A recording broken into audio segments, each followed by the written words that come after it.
역대하 3장. 솔로몬은 예루살렘의 모리아산에 여호와의 성전을 건축하기 시작했습니다. 그곳은 여호와께서 그의 아버지 다윗에게 나타나셨던 곳이며 여부스 사람 오르난의 타작마당으로 다윗이 결정한 장소였습니다. 솔로몬이 짓기 시작한 때는 그가 다스린 지 4년째 해 둘째 달 둘째 날이었습니다. 솔로몬이 세운 하나님의 성전 기초는 옛날에 사용하던 자로 길이가 60규빗, 너비가 20규빗이었습니다. 성전 앞 현관은 성전 너비에 맞춰 너비는 20규빗, 높이는 120규빗이었습니다. 그는 현관 안에는 순금을 입혔습니다. 본당의 천장에는 잣나무를 댔고 겉에 순금을 입혔으며 종려나무와 사슬 무늬를 새겼습니다. 또 성전을 보석으로 아름답게 꾸몄습니다. 그가 사용한 금은 바르와임 금이었습니다. 그는 성전의 천장과 들보와 문지방과 벽과 문짝에 금을 입혔고 벽에는 그룹의 모양을 새겼습니다. 또 지성소를 만들었는데 그 길이는 성전 너비와 같이 20규빗, 너비도 20규빗이었습니다. 그 안쪽에는 순금 600달란트를 입혔습니다. 모세 무게는 금 50세겔이나 됐고 또한 다락에 있는 방에도 금을 입혔습니다. 지성소에는 두 그룹 모양을 만들어 금을 입혀두었으며 그룹들의 날개 길이는 모두 20규빗이었습니다. 왼편 그룹의 한쪽 날개는 5규빗으로 성전 벽에 닿았고 다른 한쪽 날개도 길이가 5규빗으로 오른편 그룹의 날개에 닿았습니다. 오른편 그룹의 한쪽 날개는 길이가 5규빗으로 성전 벽에 닿았고 다른 한쪽 날개도 역시 길이가 5규빗으로 왼편 그룹의 날개에 닿았습니다. 이 그룹들의 날개는 20규빗입니다. 그들은 성전 바깥쪽을 향해 발로 서 있었습니다. 솔로몬은 성전 휘장을 파란색, 자주색, 진홍색 실과 고운 배로 만들고 그 위에 그룹의 모양을 수놓았습니다. 성전 앞쪽에는 두 기둥을 만들었는데 그 높이는 35규빗이었고 각 기둥 꼭대기의 머리는 5규빗이었습니다. 또 성소 안과 같이 사슬을 만들어 기둥 위에 두르고 100개의 성류를 만들어 사슬에 달았습니다. 그는 그 두 기둥을 성전 앞에 세웠는데 하나는 남쪽에 다른 하나는 북쪽에 세웠습니다. 남쪽 기둥은 야긴이라 부르고 북쪽 기둥은 보아스라 불렀습니다. 역대하 4장. 솔로몬은 청동 제단을 만들었는데 그 길이가 20규빗, 너비가 20규빗, 높이가 10규빗이었습니다. 후람은 솔로몬의 명령에 따라 청동을 부어 바다 모양을 둥그렇게 만들었는데 지름이 10규빗, 높이가 5규빗, 둘레는 30규빗이었습니다. 그 가장자리 아래에는 황소 모양이 매 규빗마다 10개씩 청동 바다 주위를 두르고 있었습니다. 황소 모양들을 만들 때는 청동바다와 붙여 두 줄로 만들었습니다. 청동바다는 12마리 황소 위에 있었는데 셋은 북쪽을, 셋은 서쪽을, 셋은 남쪽을, 셋은 동쪽을 향하고 있었습니다. 청동바다는 그 위에 있었고 소의 뒷공무니는 중앙을 향해 있었습니다. 청동바다의 두께는 한 손바닥 정도였고 가장자리는 백합화 모양의 잔 가장자리와 같았습니다. 청동바다는 3,000밭에 물을 담을 수 있었습니다. 또 씻을 물을 담을 수 있는 대야 10개를 만들어 5개는 남쪽에 5개는 북쪽에 두었습니다. 그 안에서 번제에 사용되는 물건들을 씻었습니다. 청동바다에서는 제사장들이 손을 씻었습니다. 후람은 정해진 규격에 따라 금 등잔대 10개를 만들어 성전 안에 두었는데 5개는 남쪽에 5개는 북쪽에 두었습니다. 그는 상도 10개를 만들어 성전 안에 두었는데 5개는 남쪽에 5개는 북쪽에 두었고 또한 금으로 대접 100개를 만들었습니다. 또 제사장의 뜰과 큰 뜰과 뜰의 문을 만들었고 그 문짝에는 청동을 입혔습니다. 그는 청동 바다를 성전 남쪽의 남동쪽 귀퉁이에 두었습니다. 후람이 또 석과 부삽과 대접을 만들었습니다. 이렇게 후람은 솔로몬의 명령을 받들어 하나님의 성전에서 하던 일을 모두 마쳤습니다. 기둥 2개와 기둥 꼭대기의 공 모양의 머리 2개와 기둥 꼭대기에 2개의 공 모양의 머리를 덮는 그물 2개와 그 기둥 꼭대기에 공 모양의 머리를 덮는 두 그물을 위해 각 그물마다 두 줄씩 400개의 석류가 있었습니다. 받침대와 받침대 위의 대야들과 청동바다와 그 아래의 12개의 황소 모양들과 솥과 부삽과 고기용 갈고리와 모든 관련된 기구들이었습니다. 후람이 솔로몬 왕을 위해 여호와의 성전에 만들어준 모든 물건들은 번쩍이는 윤을 낸 청동으로 만들어졌습니다. 솔로몬 왕이 숫꽃과 스레다 사이의 요단강 평지에서 가져온 진흙틀에 청동을 부어냈습니다. 솔로몬이 만든 이 모든 것들은 엄청나게 많아서 사용된 청동의 무게를 잴 수가 없었습니다. 솔로몬은 또 하나님의 성전에 있는 모든 물건들을 만들었습니다. 금제단과 진설병을 두는 상들과 정해진 대로 안쪽 성소 앞에서 불을 켤 순금 등대와 그 등잔들과 순금으로 만든 꽃과 등잔과 부젓가락과 순금으로 만든 부집개와 대접과 숟가락과 불 옮기는 접시와 금으로 만든 맨 안쪽 지성소의 문과 성전 본당으로 통하는 문들입니다. 요한일서 3장. 보십시오. 아버지께서 얼마나 큰 사랑을 우리에게 베풀어 주셨습니까? 우리가 하나님의 자녀라 불리게 됐으니 우리는 정말 하나님의 자녀입니다. 세상이 우리를 알지 못하는 것은 세상이 하나님을 알지 못하기 때문입니다.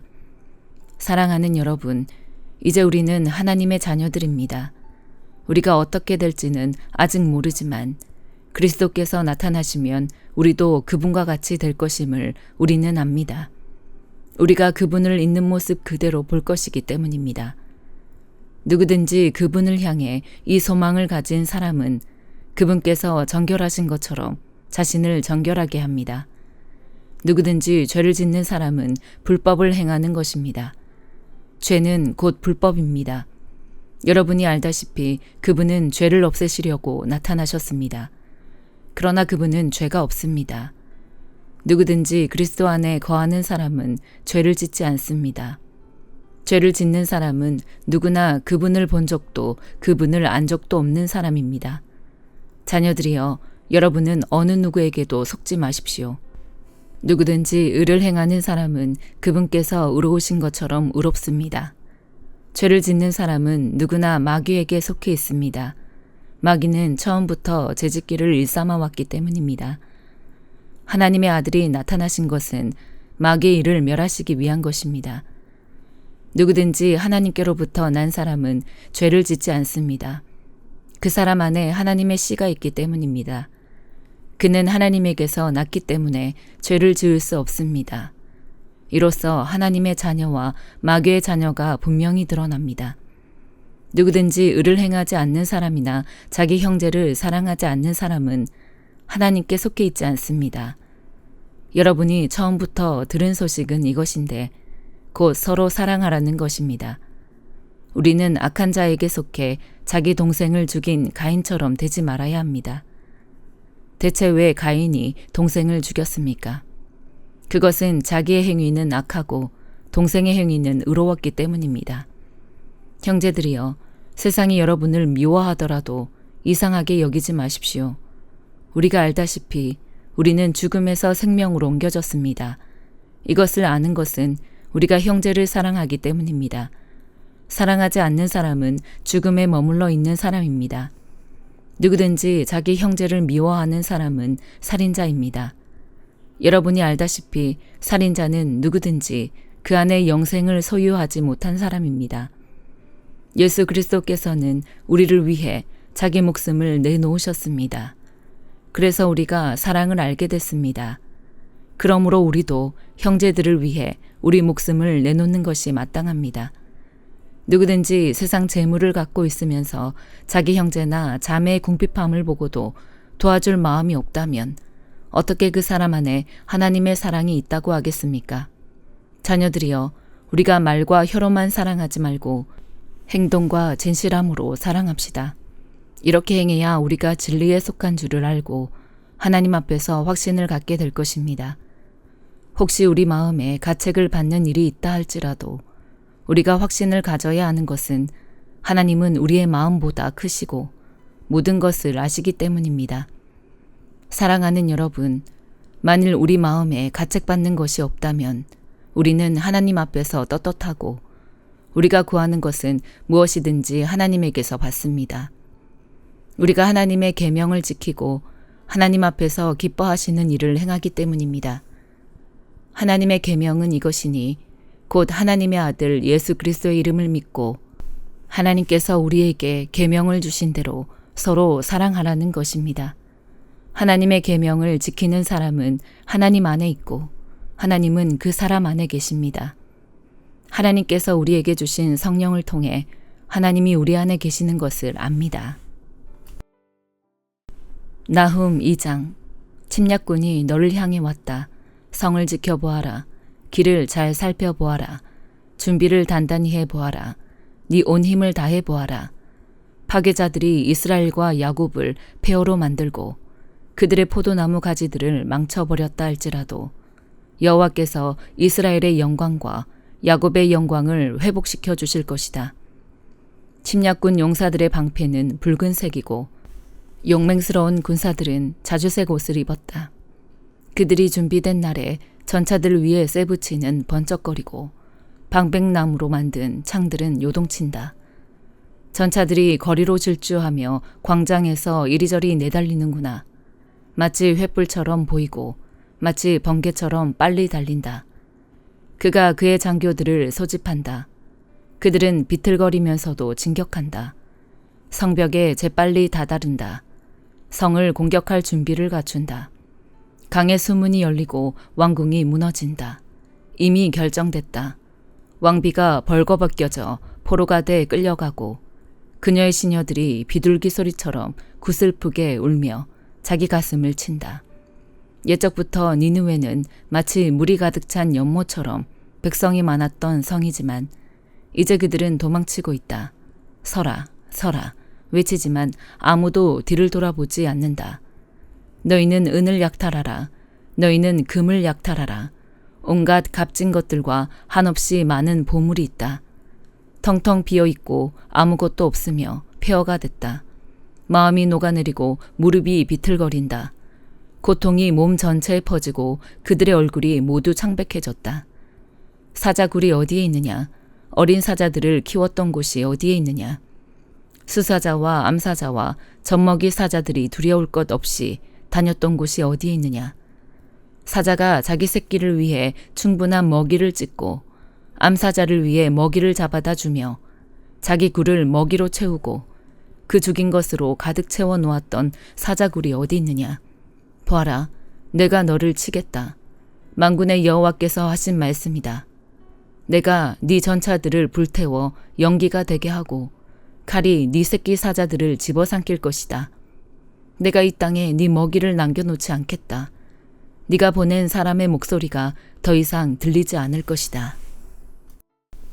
누가복음 18장.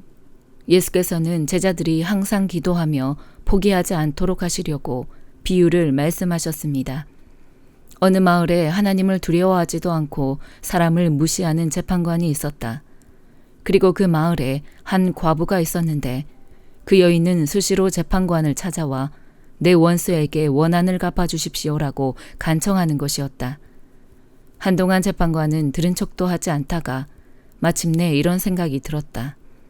내가 하나님을 두려워하지 않고 사람을 무시하지만 이 과부가 자꾸 와서 나를 귀찮게 하니 이 여인의 간청을 들어주어야겠다.